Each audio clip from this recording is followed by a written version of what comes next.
சங்கீதம் புத்தகம் 100வது அதிகாரம் முதல் வசனத்துல 12வது வசனம் நிறுத்தி நிதானமா ஒவ்வொரு வசனமா வாசிங்க. சங்கீதம் 100 1லிருந்து 12வது வசனம் வாசிங்க. சோத்திர சங்கீதம். அந்த சங்கீதத்துக்கு பேர் என்னதுங்க? சோத்திரம்னா என்ன வரும்? சோத்திரம்னா என்ன வரும்? ஜெயம் வரும். கோல்டா சொல்லுங்க. சோத்திரம் பண்ணா என்ன ஆகும்? ஜெயம் வரும்.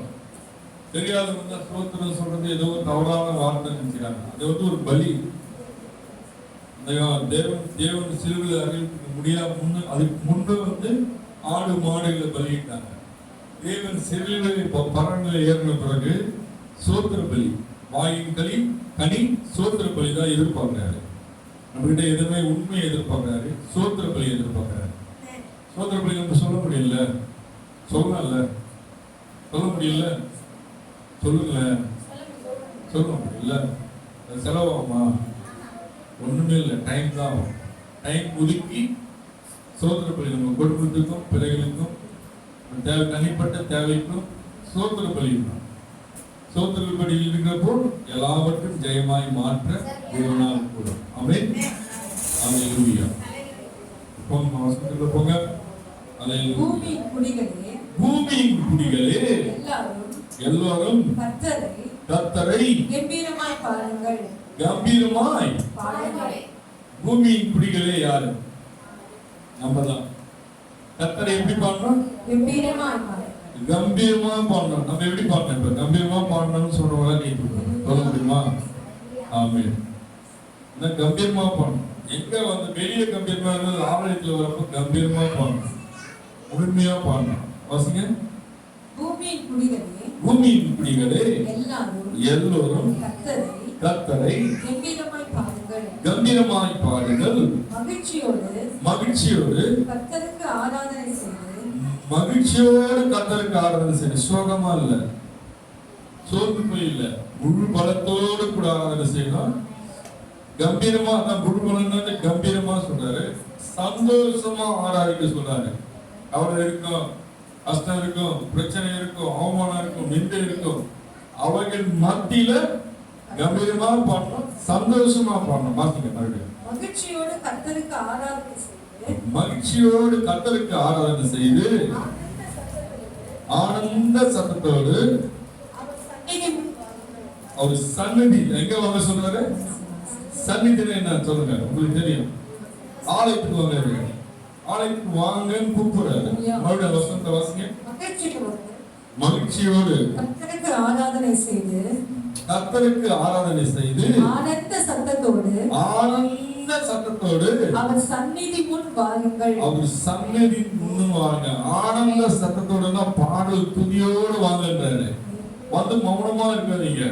நீங்களே உங்களுக்கு சிறைப்பு நீங்களே ஒரு கேட்டு போட்டுக்காதீங்க. எங்க வந்து விடுதலையா ஆராதிக்கணும், ஆனந்தமா ஆராதிக்கணும், சந்தோஷமா ஆராதிக்கணும். இருக்கட்டும், பிரச்சனைகள் இருக்கட்டும், அவர்கள் மத்தியில நம்ம ஆராதிக்கணும். அப்போ ஜெயத்தை ஈஸியா பெற்றுட்டோம். ஜெயம் பெற்றுக்கு வழிதான் அவர் சொல்றாரு. கர்த்தரே தேவன் என்று அறியுங்கள். கர்த்தரே தெய்வம் என்று அறியுங்கள். தேவன் என்று சொல்ல, தேவன் சொல்லலாம், தெய்வம் சொல்லலாம். கர்த்தரே தேவன் என்று அறியுங்கள். நாமல்ல, அவரே நம்மை உண்டாக்கினார். நம்ம உண்டாக்கினீங்க. நான் தான் உன்னை பெற்று போட்ட, நீயே எனக்கு பிரச்சனையா இருக்கு சொல்லாதீங்க. நீங்க உண்டாக்கல, கர்த்தர் உண்டாக்கினார். எல்லாரும் பேசுறீங்க, பெற்றோர்கள் பேசுற வார்த்தை என்னது? நான் உன்னை போய் பெத்தனே, உன்னை பெற்று தலைவலியா இருக்கு, ஏன் தான் உன்னை பெத்தனேன்னு தெரியல, நீங்க பெருக்க. அவரே நம்மை உண்டாக்கினார். நாம் அவர் ஜனங்களும் அவர் மேய்ச்சலில் ஆடுகளுமாய் இருக்கிறோம். மேய்ச்சல் என்னது? மேய்ச்சல் விலகுதுங்களா? என்ன பாருங்க, தயவுசெய்து என்ன பாருங்க. நீங்க மத்ததெல்லாம் அப்புறம் பாருங்க, என்ன பாருங்க. மேய்ச்சல் என்னது? வாசிப்பா கவனிக்கல. நாம் அவர் ஜனங்களும் அவர் மேய்ச்சலின் ஆடுகளுமாய் இருக்கிறோம். அவர் மேய்ச்சலின் ஆடுகளா இருக்கிறோம். மேய்ச்சல் என்ன? மேய்ச்சல் எங்க மேய்ச்சல்? ஆலயத்துல வசனத்தை விதைக்கிறது, வேற சொல்றது. அதை நம்ம புசிக்கிறோம். மேய்ச்சல்னா புல் அப்படியே இருந்துட்டாங்க. வெளியே ஆடு மாடு மேய்ச்சிட்டு தேவன் நம்மளுக்கு மேய்ச்சல் மாடு வாசின வசனம் மேய்ச்சல். நான் ஜனங்களும் அவர் மேய்ச்சலின் ஆடுகளுமா இருக்கிறோம். அவர் மேய்ச்சலின் ஆடுகளா, அவர் நல் மேய்ப்பரா இருக்கார். நெல் மேய்ப்பரே சுவை பாட்டுல அது மாதிரி இந்த நல் மேய்ப்பரா இருக்கார் ஆண்டவர். ஆமென். வாசிங்க 4ஆம் வசனம். அவர் வாசல்களில் துதியோடும், அவர் வாசலில் துதியோடும், அவர் பிரகாரங்களில், அவர் பிரகாரங்கள் அந்த கட்டளைகள். இப்போ சபைகள் வந்து எப்படி இருக்கணும்? பெண்கள் எப்படி இருக்கணும்? முக்காடிட்டு முழங்கால் போட்டு ஒரு கண்ணை மூடி ஆராதிக்கிறோம். அதான் வந்து பிரதானங்கள். சரிங்களா? கட்டளைகள். வாசிங்க. அவர் வாசல்களில் துதியோடும், வாசலில் துதியோடும், அவர் பிரகாரங்களில் புகழ்ச்சியோடும் பிரவேசித்து, அவர் பிரகாரங்களில் புகழ்ச்சியோடு பிரகாசம். உள்ள வரப்பே வாசல் அதான் உள்ள வரப்பே அப்படி வரணும். வரணும் போல்டா வரணும். சோகமா வரக்கூடாது. பிரவேசித்து அவரை துதித்து, அவருடைய நாமத்தை ஸ்தோத்திரியுங்கள், அவருடைய நாமத்தை ஸ்தோத்திரியுங்கள். உள்ள வர சொல்றாரு. வரப்பே துதியோடு வாங்கட்டாரு. வந்த நாமத்தை ஸ்தோத்திரியுங்கள். சோத்திரத்தை சொல்றாரு. புகழ்ந்து பேசுறது சோத்திர பலியிடுறது. எவ்வளவு இனிமையா சொல்லிக்கிறாரு. எப்படி ஜெபிக்கணும், உள்ள வரவங்கள எப்படி இருக்கணும், கம்பீரமா வரணும், கம்பீரமா பாடணும், கம்பீரமா துதிக்கணும். உள்ள வந்து சோத்தரித்து அவருடைய நாமத்தை ஸ்தோத்திரியுங்கள். அவர் நாமத்தை ஸ்தோத்திரிங்களா? 5ஆம் வசனம். கர்த்தர் நல்லவர், கர்த்தர் நல்லவர், அவருடைய கிருபை என்றென்றைக்கும், அவருடைய உண்மை தலைமுறை தலைமுறைக்கும் உள்ளது. தலைமுறை உங்களோட முடிக்கல. உங்களோட தலைமுறையா பாருங்க. உண்மை உள்ளவர் உங்களுக்கு மாத்திரம் உண்மை உள்ள தேவன் கிடையாது. உங்களுடைய பிள்ளைகளுக்கு தலைமுறைனா அதான். உங்களுக்கு மட்டும் உண்மையான தேவனா இல்ல. நீங்க கூப்பிடப்பெல்லாம் உங்க செவிக்கு கொடுத்து கேட்டு உங்களுக்கு பதில் செய்கிற தேவன் உங்களுக்கு மாத்திரம் இல்ல. உன் பிள்ளைகளோட பிள்ளைகள் தான் வந்து சந்நிதி சொல்றாரு. ஆமென். அல்லேலூயா. ஆறு 5 முடிஞ்சிச்சு. 3ஆம் சங்கீதம் 1லிருந்து 5. 6 வசனம்.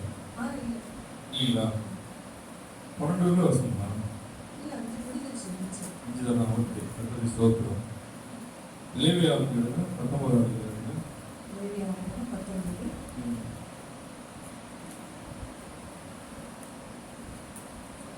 19. 19 வாசிங்க. சாரி நான் தான் மாத்திட்டேன்.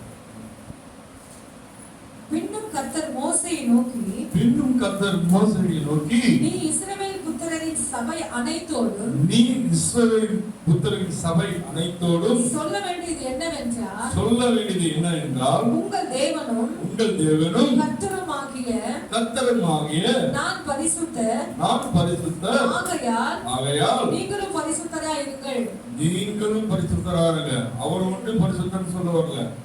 நீங்களும் பரிசுத்தமாய் வாழ கத்துக்கணும். மாறணும். பரிசுத்தமா என்னன்றது உங்களுக்கே தெரியும். இதெல்லாம் பரிசுத்தன்றது உங்களுக்கே தெரியும். இந்த பரிசுத்துக்குள்ள நம்ம மாறணும். நம்ம குலதெய்வமா ஏற்றுக்கொண்ட தெய்வம் பரிசுத்தமா இருக்கணும். பிள்ளைகள் எப்படி இருக்கணும்? தகப்பன் பரிசுத்தமா இருக்க, பிள்ளைகள் எப்படி இருக்கணும்? நம்மளும் பரிசுத்தமா இருக்கணும். அடுத்த வசனம். நீ இஸ்ரவேல் புத்திரரின் சபை அனைத்தோடும் சொல்ல வேண்டியது என்னவென்றால், நீ இஸ்ரவேல் யாரு? நீங்க தான். நீங்கள் நான் தான். இஸ்ரவேல் புத்திரர்கள் நீங்க தான். ஞானஸ்தானம் எடுத்து அவர் உடன்படிக்கை பண்ணி அவர் பிள்ளையாய் மாறுறப்போ அவர்களை யாராலும் இஸ்ரவேல் புத்திரராய் மாறிடும். நீ தேவனும் கர்த்தராகிய நான் பரிசுத்தர். ஆகையால் நீங்களும் பரிசுத்தராய் இருங்கள். நீங்களும் பரிசுத்தமாய் இருங்கள். நீங்களும் நான் மாத்திரம் இல்ல, நீங்களும் பரிசுத்தமா இருங்க. உங்களில் அவனவன் தன் தாய்க்கும், தன் கவனமாகவும் உங்களில் அவன் தன் தாய்க்கும், தன் தகப்பனுக்கும் பயந்திருக்கணும். முதல்ல வந்து நிறைய பேர் பண்ற தகப்பு அதான் வேலையை பிள்ளைங்க தகப்பு தப்பு பண்றாங்க. தாயோட தகப்பனை வந்து அசட்டை பண்றாங்க. மதிக்கிறது கிடையாது. எல்லாருக்கும் தெரியும். நான் பாக்குறேன். பிரச்சனை வந்து அளவு பண்ண அவங்க தான் முன்னாடி அளவு போடுறது அவங்க தான். எப்படி ஒரு சுண்டவர்கள் அடிப்பட்டா கண்ணு தண்ணி வருதா, பிள்ளைகள் ஒரு சிக்கல்ல மாற்றப்போ முதல் அளவு இந்த பெற்ற வாய்ப்பு தான் அழுகும். அது எப்பதான் தகப்பட்டு போய் சொல்லுவாங்க, பிள்ளைக்கு காரியத்தை மாட்டிதா, பிரச்சனைல இருக்கான்றப்போ அவங்களுக்குள்ள ஒரு உடன்பாடுக்கு வந்து பேசுவாங்க. ஏன்னா வந்து தாய் தகப்பனை எப்படி நிறைய பேர் தெரியாத வாழ்றாங்க. அப்புறம் எப்படி ஆசிரியர் குடும்பத்தில் இருப்பாங்க. எப்படி தேவன் அவங்க மேல் பிரியமா இருப்பாரு? கூட இருக்கிற பெண்கள் தகப்பன் தாயே மதிக்க தெரியாதவங்க வந்து வாழ்றதுக்கு தகுதியற்றவங்க. எனக்கெல்லாம் அப்படிதான் சொல்லுவேன். பெற்று வளர்த்து ஆளாக்கி பார்த்து பார்த்து எறும்பு கிடைக்காத குசு கிடைக்காத பொத்தி பொத்தி வளர்த்து ஆளாக்கி இங்க வளர்றத பார்த்து பார்த்து ரசித்து வயது முடிச்சு அவங்க பேசுறதெல்லாம் அசெப்ட் பண்ணுவாங்க. அவங்க வயசானவங்க அப்படிதான் பேசுவாங்க. ரொம்ப கூலா கடந்து போயிடும். லைஃப்னு வாழை பிள்ளைங்க அப்படியே யாரும் நன்றி ஆசீர்வாதம் அங்கதான் இருக்குது. மறுபடி வாசிக்கலாம்.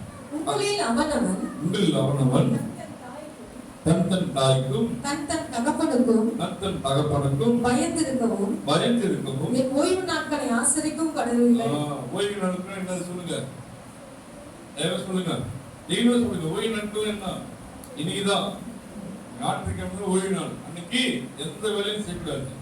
தள்ள போற காரியம் வந்தாலும் நான் சாயந்தரம் வந்து பார்த்துக்கிறேன். நீ அப்படி பழகி பாருங்க. அப்படி பழகி பாருங்க. தேவனுக்கு முக்கியத்துவம் கொடுத்து நீங்க வாழ்ந்து பாருங்க. நீங்க எந்த அளவுக்கு அவருக்கு முக்கியத்துவம் கொடுங்க அந்த அளவுக்கு ஒரு முக்கியமான கரங்கள் எடுத்து நடத்துவாங்க. ரகசியம் அவர் தான். அவரை நீங்க அசட்டை பண்ணா அவர் அசட்டையா இருப்பாரு. அதுக்கப்புறம் அந்த வாரம் வந்து தலையை முக்கியம் நடந்தாலும் பிரச்சனை, அதுக்கு ஒரு பிரச்சனை ஒண்ணு ஏற்படும். நிறைய பேர் கவர் பண்றது இதுதான். ஓய்வு நாள் வந்து எப்படி ஆசரிக்கணுமோ அப்படி முதல்ல வந்து உள்ள வரப்ப கம்பீரமானாரு, பாருங்கினாரு, புதிங்கினாரு, சோதனை பழகினாரு. பரிசுத்த ஓய்வு நாள் எப்படி சொல்றாரு பாருங்க. மழைவாசியமாக வசனம். என் ஓய்வு நாட்களை ஆசரிக்கும் கடவுள்கள். ஆசரிக்கணும் வணங்குறது தான், வந்து ஆராதிக்கிறது தான் ஆசரிக்கிறது. வாசிங்க. நான் உங்கள் தேவனாகிய கர்த்தர். நான் உங்கள் தேவனாகிய கர்த்தர். 4ஆம் வசனம். விக்கிரகங்களை மழைவாசிங்க. விக்கிரகங்களை நாடாமலும் வார்ப்பிக்கப்பட்ட தெய்வங்களை வணங்காமலும். இல்ல மழைவாசிங்க. விக்கிரகங்களை நாடாமலும் வார்ப்பிக்கப்பட்ட தெய்வங்களை உங்களுக்கு உண்டாக்காமலும் இருப்பீர்களாக. நான் உங்கள் தேவனாகிய கர்த்தர். தேவன் கர்த்தர். தேவன் கர்த்தர். இருங்க. ஞானஸ்நானம் எடுத்து அவர் உடன்படிக்கை பண்ணி தேவனை நீங்களா ஒரு கடவுளை உருவாக்கிட்டார். அவர் தான் தேவன். அவர் தான் உங்களுக்கு பரவலுக்கு கொடுக்க முடியும். அவர் தான் அக்கினியில் தத்துவம் முடியும். பாதாளத்துக்கு அவர் தான் விடுதலை கொடுக்க முடியும். அதுக்காக கிடையமாக அவர் ஜீவனையும் ரத்தத்தையும் இந்த பூமியில சிந்தியிருக்காரு. பிதாவிற்கு வந்தார், 33 ஆண்டுகள் வாழ்ந்தார், மறித்தார், 36 கசைகள் கையில் ஆணி எல்லாம் வந்து நம்மளை நீக்கணும். அவருக்காக ஒரு சொட்டு ரத்தம் எல்லாவற்றையும் இந்த பூமியில செஞ்சிட்டாரு. தெரியாதவங்க வந்து தெரியாதவங்களை வந்து நம்ம கூட சொல்ல முடியாது. நம்ம உடம்புப்பட எல்லாம் தெரிஞ்சுக்கணும். ஆண்டவர்கள் யாரும் தெரிஞ்சுக்கணும். நீங்கள் சமாதான பலியை கர்த்தருக்கு செலுத்தினால் அதை மனோ உற்சாகமாய் செலுத்துங்கள். இப்ப வந்து சமாதான பலினா அதுக்கு ஆடு மாடுகள் கொடுப்பாங்க. இப்ப ஸ்தோத்திர பலி அது வந்து சோம்பலா கொடுக்காது, டயர்டா இருப்பாங்க. எங்க ஸ்தோத்திரம் பண்றது அப்படின்னு புரியுங்களா? அதுக்கு மத்தியில சோதனை மத்தியில நீங்க ஸ்தோத்திரம் பண்ணி பாருங்க. ஆண்டாம் வீட்டுக்குள்ள பலத்தை கொடுப்பாங்க. நீங்க சோதனை பண்ணி பாருங்க, செக் பண்ணி பாருங்க. முடியலையா, பிரச்சனையாகுதா, நீங்க பண்ணி பாருங்க. அப்பதான் உங்களுக்கு நீங்க பண்ணாமே தெரியாது. சோதனைகளின் பிரச்சனைகளை பண்ணாமே நீ அமைதியா இருந்தீங்கன்னா தெரியாது, ஜெயிக்க முடியாது. புக்கில் நம்ம ஜெயிக்கிறது ரொம்ப கடினம். ஆண்டவர் உதவியோடு தான் நம்ம ஜெயிக்க முடியும். அதே அடுத்த வருஷம் வசனம்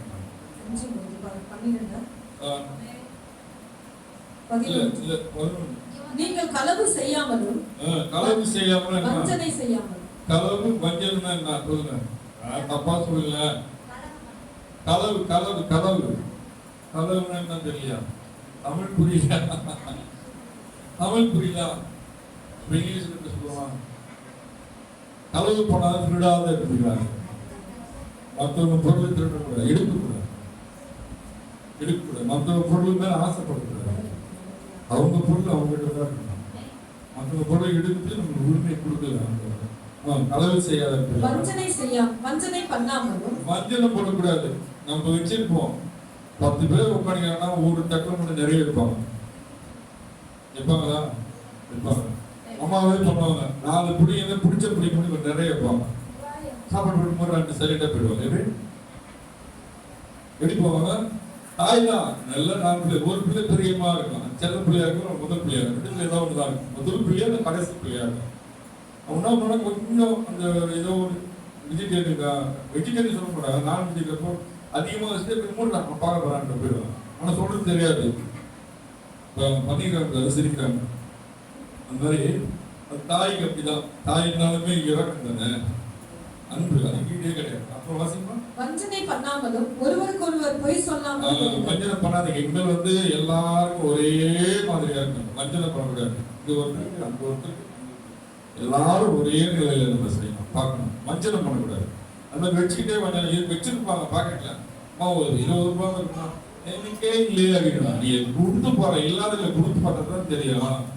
கொடுக்காம எனக்கே இல்லைன்னு ஏன் சொல்ற? தேவன் பார்க்கிறாரு, எனக்கு உன்னை சோதிக்கிறாரு, நீ குடிப்பியான்னு பார்க்கிறாரு. எல்லாமே கொடுத்துதான் ஒரு மகிழ்ச்சி. நிறைய பேருக்கு தெரியாது, நிறைய பேருக்கு தெரியாது. கொடுக்குறது நமக்கு இல்லை, நாளைக்கு என்ன பண்ணணும்னு யோசிப்பாங்க. அப்படி நாளைக்கு அப்புறம் அவர் தேவன் பார்த்துக்காரு.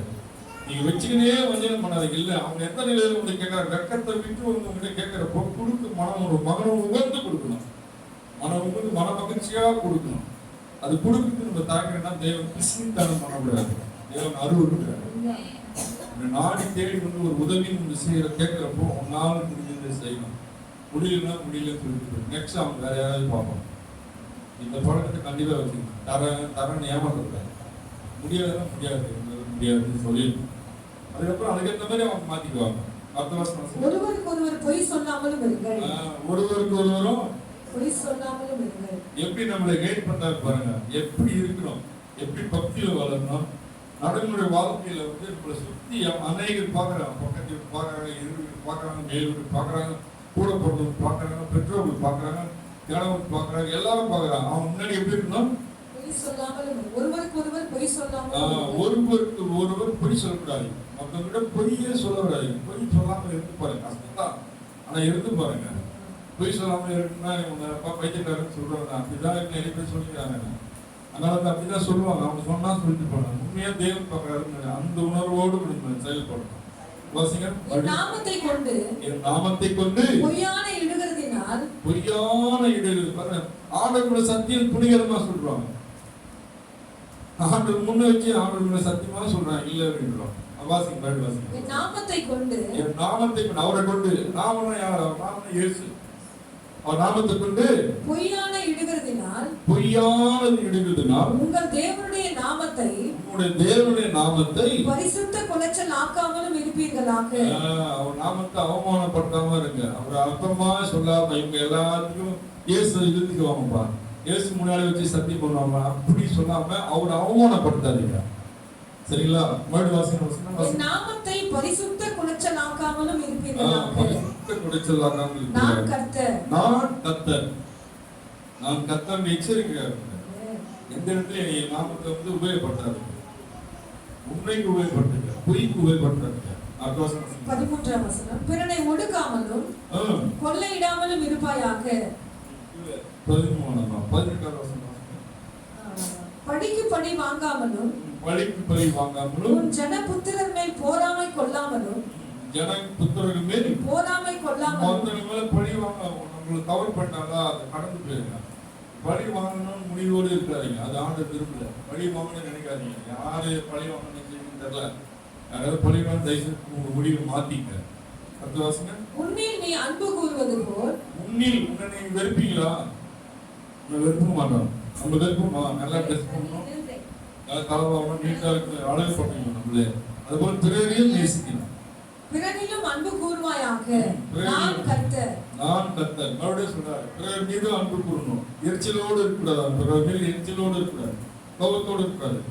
கட்டளையே சொல்றாரு, நான் கர்த்தர் நான் சொல்கிறேன்றாரு. நான் கர்த்தர் குடிக்கிறாருன்னா நான் கர்த்தர் நான் சொல்கிறேன்னு அர்த்தம். வாசிங்க 28 வாசிங்க. 28. செத்தவனுக்காக உங்கள் சரீரத்தை கீறிக் கொள்ளாமலும் அடையாளமான எழுத்துக்களை உங்கள் மேல் குத்தி கொள்ளாமலும் இருப்பீர்களாக. பாத்தீங்களா? இப்போ இங்க பட்டாம்பூச்சி பறக்கும் பாத்துருக்கீங்களா? பட்டாம்பூச்சி முதுகுல பறக்கும். நிறைய பேர் பாத்துக்கிறேன் நான். திருநங்கை சகோதரிகள்லாம் பைக் போயிட்டு போறாங்க. அவங்க வந்து பட்டாம்பூச்சி விதவிதமான முதுகுல குத்திருப்பாங்க. பச்சை வசனம் வாசிங்க. பச்சை குத்துறது எப்படி இருந்து செத்தவனுக்காக உங்கள் சரீரத்தை கீறிக் கொள்ளாமல். செத்து போயிடானா அவனுக்காக நீங்க அடிச்சு ரத்த காயம் படிக்காதீங்க. அப்புறம் அடையாள எழுத்துக்களை உங்கள் மேல் குத்தி கொள்ளாமலும். அழிஞ்சிருமா? பச்சை குத்துல அழிஞ்சிருமா? அழியுமா? அழியாது. ஆனா இப்ப அழியிற மாதிரியே வந்துச்சு. ஏன்னா 3 மாசம் 4 மாசம் வர மாதிரி இருக்கு. பர்மனண்டாவும் இருக்கு. அது வந்து ஆயிரக்கணக்கில் பணத்தை கொடுத்து அதை குத்திக்கிறாங்க. என்னதான் இருக்குன்னு தெரியல. வாசி மாதிரி வாசிமா. குத்தி கொள்ளாமலும் இருப்பீர்களாக. குத்தி கொள்ளாமலும் இருப்பீர்களாக. நான் கர்த்தர். நான் கர்த்தர்ன்றாரு. நான் இருக்கிறேன்றாரு. நம்ம சரீரத்துல கீழவோ அடையாளம் குத்தி எழுதுவோ நம்மளுக்கு அதிகாரம் கிடையாது. தெரியாதவங்க வந்து தெரியாத சகோதரிகள் வந்து அவங்களோட ஸ்டைல் அவங்க சரீரத்தை வந்து அவங்களே அசிங்கப்படுத்துகிறாங்க. தேவன் எப்படி படைத்தாரோ அப்படியே நம்ம தேவனுக்கு போகும். ஜீவன் விடுறப்போ அவர் எப்படி படைத்தாரோ அப்படிதான் போகும். உங்களுக்கு எல்லாம் தெரியும். எல்லாரும் இந்துல தான் வந்திருப்போம். எல்லாமே தெரியும். அடக்கம் பண்றப்போ அண்ணாய்கள் கூட கிடையாது யாருக்கும். எல்லாத்தையும் அவுட்டுவோம். டிஸ்கோ காலெல்லாம் ஊற்றிருப்பாங்க. எல்லாத்தையும் அவுட்டுக்குவாங்க. எப்படி வந்து அப்படிதான் நம்ம போவோம். சிரிக்கிறாங்க. அவங்க அங்கேயே பார்க்க ஆரம்பிச்சது. எல்லாம் சிரிக்கிறாங்க. அதனால வந்து கவனமா இருக்கணும். ஆண்டவர் நம்மளை எப்படி வெறுமையா படைத்தாரோ அப்படிதான் வெறுமையா அந்த பூமிக்கு போகும். மண்ணில் இருந்து உருவாக்கினார். மண்ணுக்கே நம்மளை திருப்பி எடுத்து கொடுக்கும். மண்ணு பிடிச்சுதான் சுவாசத்தை கொடுத்து உருவாக்குனாரு. ஆனா நம்ம வந்து விழாயிலுக்கு ஒடிச்சு உருவாக்குனார் தேவன். ஆனா சரீரம் வந்து மண்ணால் உருவாக்கப்படுது. அது மண்ணுக்கே திரும்பி போகும். எப்படி பிறந்தமோ தாய் பெற்றெடுக்கிறப்போ டிஸ்கோ காத்து குத்தி நான் பிறந்தோம், பச்சை குத்தி நான் பிறந்தோம், ஒன்றும் கிடையாது. வெறுமையா வந்து வெறுமையா தான் போகணும். நடுவில் இருக்கிறதெல்லாம் சும்மா. அடுத்து வாசிங்க. 30ஆம் வசனம். என் ஓய்வு நாட்களை ஆசரித்து. என் ஓய்வு மறுபடியும் சொல்றாரு. ஓய்வு நாட்களை ஆசரித்து என் பரிசுத்த ஸ்தலத்தை குறித்து. என்னுடைய பரிசுத்த ஸ்தலத்தை குறித்து பயபக்திகளா இருப்பீர்களாக. ஆலயத்தை குறித்து பயபக்தியா இருங்க. ஓய்வு நாள்ல வந்து நான் அடுத்த வாரம் பார்த்துட்டு நீங்க வந்து எப்படி அசட்டை பண்ணாதீங்க. முக்கியத்துவம் பிரச்சனை இருக்குதான். நல்லா போற காரியத்திலே நின்று பாருங்க. உங்களுக்கு தெரியும். அப்பதான் உங்களுக்கு புரியும். பரிசுத்த ஓய்வுனால மறுவாசிங்க. என் ஓய்வு நாட்களை ஆசரித்து. என் ஓய்வு நாட்களை ஆசரித்துனா ஆராதனை செய்து வணங்கி கொண்டு அடுத்த வேலை செய்தாரு. என் பரிசுத்த ஸ்தலத்தை குறித்து. என் பரிசுத்த ஆலயத்தை குறித்து சொல்றாரு. பரிசுத்த ஸ்தலத்தை குறித்து பயபக்திகளா இருப்பீர்களாக. பயபக்தியா இருக்கின்றாரு. ஆலயத்தை குறித்து நீங்க போனா பாசிப்போம், அங்க ஏதோ பெறாங்க பாடுறாங்க அப்படின்னு நினைக்காதீங்க. பயபக்தியா இருங்க. பயபக்தியா இருக்க அது உங்களை கட்டி எழுப்போம்.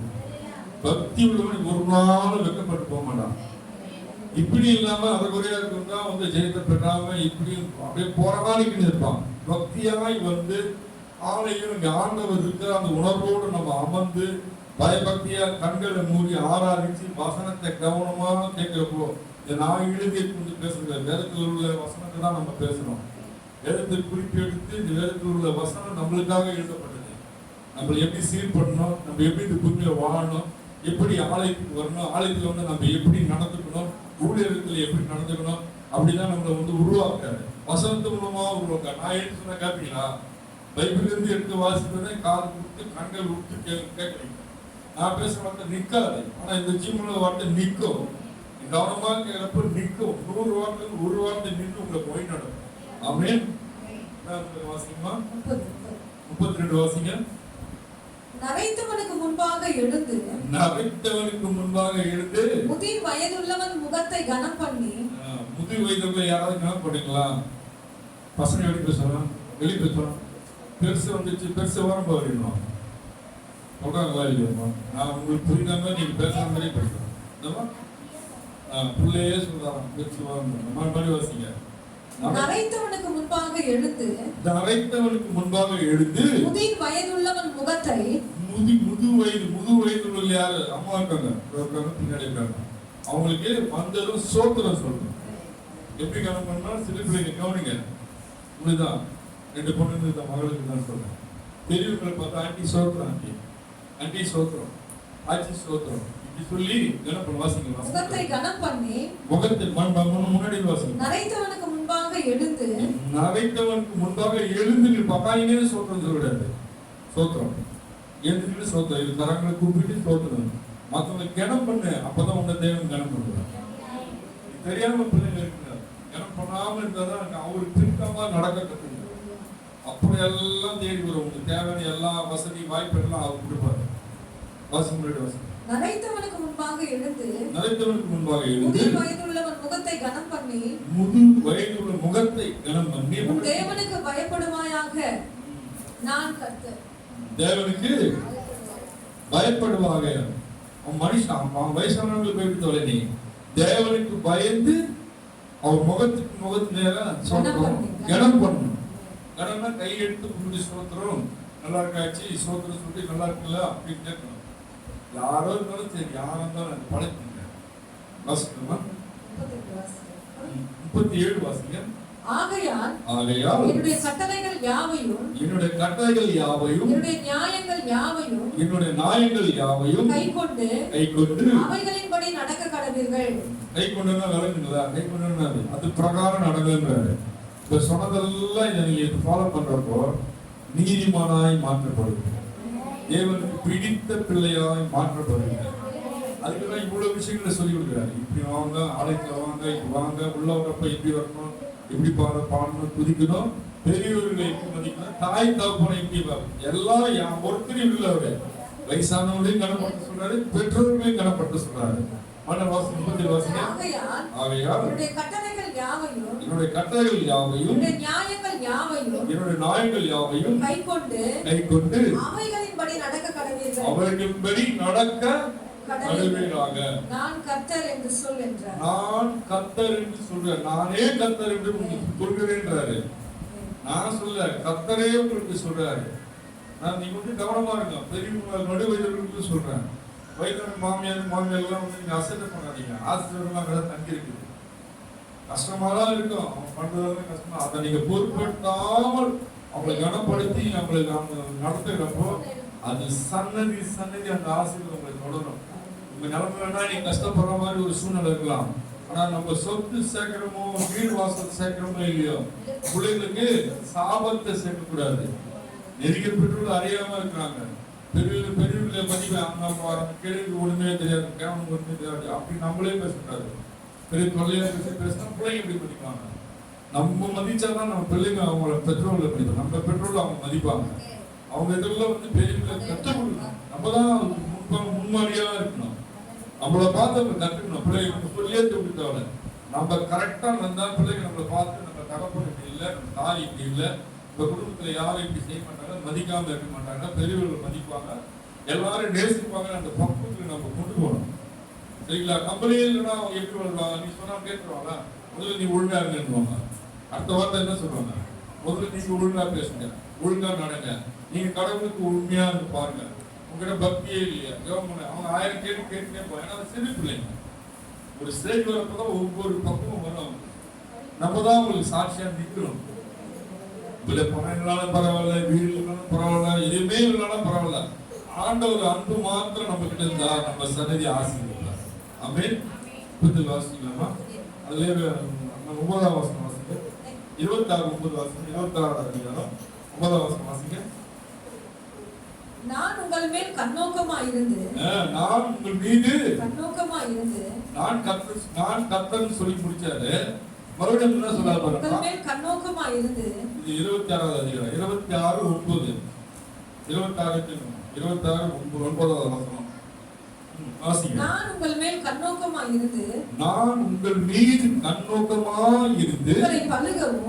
உங்களை பழுகவும் பெருகவும் பண்ணி உங்களோடு என் உடன்படிக்கை திடப்படுத்துவேன். உங்களோட உடன்படிக்கை பண்றாங்கல்ல, நான் நடத்துவேன், நான் உங்களை சுமப்பேன், நான் காப்பேன், உன் பிள்ளைகளை சந்நிதியை ஆசீர்வதிப்பேன்.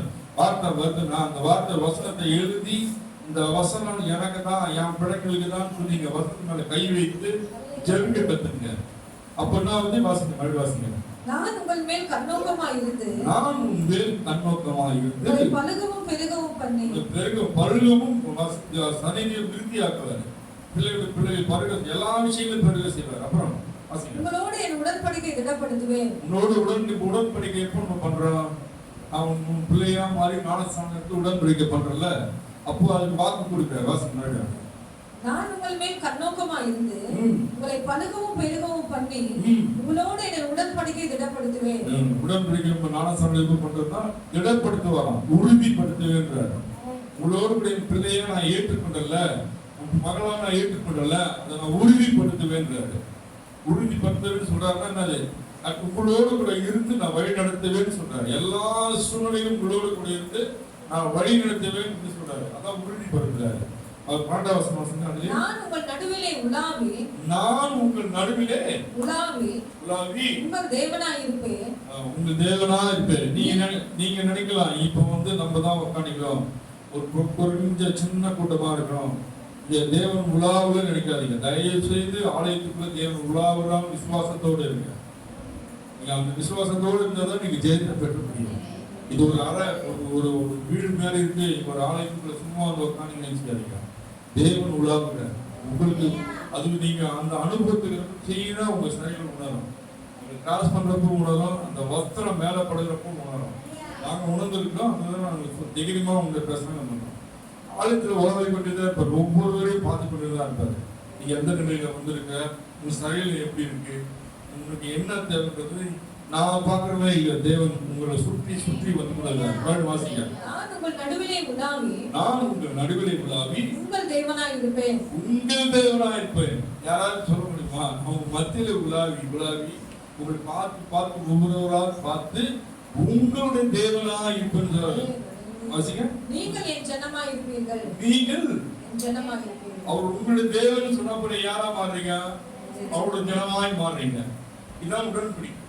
அவர் ஜனமாய் மாறப்போ, அவர் உலாவரப்போ நம்ம வந்து கூட பிள்ளை தகப்பனுடைய உறவுக்குள்ள வரும். தெய்வம் கடவுள் உணவு விசுவாசியா மாறணும். எங்களை வாசிங்க. நான் உங்கள் நடுவிலே உலாவி உங்கள் தேவனாய் இருப்பேன். நீங்கள் என் ஜனமாய் இருப்பீர்கள். வாக்கு கொடுக்கிறார். உங்கள் மத்தியில் எந்த சூழ்நிலை நான் இருப்பேன். நீங்க வாசிங்க. உங்கள் நடுவில் உலாவி உங்கள் தேவனாய் இருப்பேன். நீங்கள் என் ஜனமாய் இருப்பீர்கள். நீங்க என் ஜனமாய் இருப்பது உரிமையோட சொல்றாரு. நீங்க என் ஜனம்.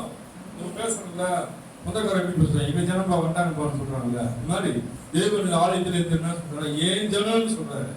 நீங்க என்னுடைய ஜனம், உங்கள் மத்தியில் உலாவேன், உங்க கூடவே இருப்பேன்னு சொல்ற. இதை விட உறுதியா சொல்ல முடியாது. மனுஷன் சொல்லுவான், மறந்துடுவான். தேவன் ஒரு நாள் வாக்கு மாறாத தேவன். சொன்னா சொன்னதுதான், வாக்கு கொடுத்தான். அதை கை கொள்ற பக்குவத்தை நம்ம வளரணும். சாதாரணமா இருக்கிற பக்தி விருத்தி அடையணும். பக்தி அவரை தேடணும். காலத்தை நேரத்தை ஒதுக்கி வைத்து, வீட்டுல பல வேலைகள் இருக்கலாம், நேரத்தை ஏதாவது எல்லாருக்கும் தெரியும். அந்த டைம் ஒதுக்கி நேரத்தை ஒரு டைம் ஒதுக்குங்க. எவ்வளவு நேரம் ஃப்ரீயா 12 மணிக்கு ஒதுக்குங்க. இந்த 12 மணிக்கு நீ ஜபத்தை நீ தொடர்ச்சியா பண்றப்போ ஒரு நாள் நீ பண்ணோட தேடி வராது. மகன் எங்க காரணம் என்ன ஆச்சு, எதனால ஜபிக்கல, அந்த சூழ்நிலையை ஆராய ஆரம்பிப்பாரு. இந்த சாட்சி அம்மா சொல்லுவாங்க, ஜான்சி அம்மா சொல்லுவாங்க. இந்த மாதிரி வந்து டைம் இருக்க உதவி சொல்றேன்னா அதான் தேவன் டைம்ல குறிப்பிட்டாரு. 9 மணிக்கு ஆகுதுன்னா தேவன் 8 மணிக்கு வந்துடுவாரு. 8 மணிக்கே வந்துடுவாரு. எப்படி தெரியல, எனக்கு புரியும். நீங்களும் கத்துக்கிறதுக்காக சொல்றேன். நம்மளுக்கு முன்னாடியே வந்து உட்காந்துருவாரு. யார் வர யார் போற எல்லாவற்றையும் பார்க்கறாரு. கண்ணுக்கு தெரியாத பல விஷயங்கள் நம்ம நாட்டில் நடக்குது. அது வந்து உணர்ந்தவங்களுக்கு தான் தெரியும். உணர்வுனா எப்படி இருக்கும்? தேவன் உலகம் நம்மளுக்கு காசு பண்றப்ப சிலுக்கும் உடம்பு, ஒரு அபிஷேகம் வரும், ஒரு வைப்ரேஷன் வரும். இதெல்லாம் வந்து தேவன் நம்மளோட இடைப்படுறான்னு அர்த்தம். அது வந்து வஸ்திரம் மேல படுறப்போ அதே போலதான். மேல வந்து வஸ்திரம் படுறப்போ அந்த ஒரு உணர்வு தெரியாது, டச் பண்ண மாதிரி இருக்கும். நம்ம உணர்வு எதிர்பார்ப்போடு இருக்கிறப்போ நமக்கு கிடைக்கும். நம்ம ஏதோ வந்து உட்காந்து வசனத்தை மட்டும் கேட்கிறோம், கை தட்டி பாட்டு பாடுறோம்னு நினைச்சிடக்கூடாது. ஏதாவது ஒரு நடக்குதான எதிர்பார்ப்போடு கூட நம்ம இருக்கிறப்போ கண்டிப்பா தேவன் செய்வார். எதிர்பார்ப்பு இல்லாம வந்து உட்காரப்போதான் எதுவுமே நடக்காது. எதிர்பார்ப்போடு வந்து பிரச்சனை எல்லாவற்றையும் வந்துட்டேன் கிட்ட வந்துட்டப்பா, என் பிரச்சனை கரெக்டாக கொடுத்துட்டப்பா, அதோட நீ போவான். தேவனுக்கு நம்ம கொடுத்து பிரச்சனை அதோட அவர்கிட்ட போயிட்டு அந்த உணர்வோடு நீங்க செக் பண்ணி பாருங்க. தேவன் கர்த்தர் ஆசீர்வாதம் நடத்துவார். மீண்டும் வாசிங்க 100வது வசனம். அங்கே 100 வாசிங்க. முதல் வசனம் வாசிங்க. அங்கே 100 பூமியின் குடிகளே, எல்லாரும் கர்த்தரை கம்பீரமாய் பாடுங்கள். மகிழ்ச்சியோடு கர்த்தருக்கு ஆராதனை செய்து ஆனந்த சத்தத்தோடு அவர் சந்நிதி முன்